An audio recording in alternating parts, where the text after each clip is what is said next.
Good morning, dear Black woman. We are counting down. My birthday is next Monday, and so we will be completing our 31-day prayer challenge on August 31st. I'm so excited, and I hope that you've learned some things and been able to share some things and apply some things to your life. And so we currently have about 25 faithful viewers, but if we could get up to 50 by next Monday, I would greatly appreciate it. And then let me know if you want to continue this throughout the year. Today, I want to talk to you about vulnerability. Vulnerability is often misunderstood.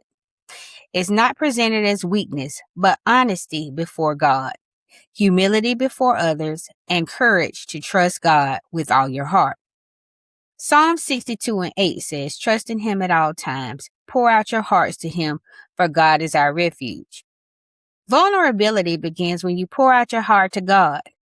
This could come in many forms, such as repentance, confession, weariness, fatigue, but it all boils down to opening your heart to God without shame so that He can move through you. Dear Black woman, God said, "You don't have to be strong every minute. I can carry what you've been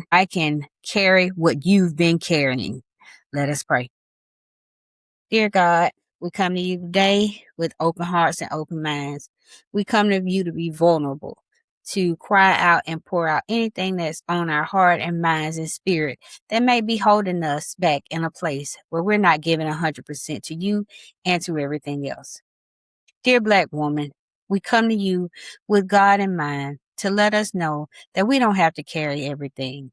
Many times there are burdens that we are carrying that don't belong to us, that could have been put down a long time ago. We can't protect the future. We can't predict the future. So carrying burdens that may not be assigned to us is a part of our nature. Lord, help us to put down those burdens so that we can live fully in your name. In Jesus' name we pray. Amen.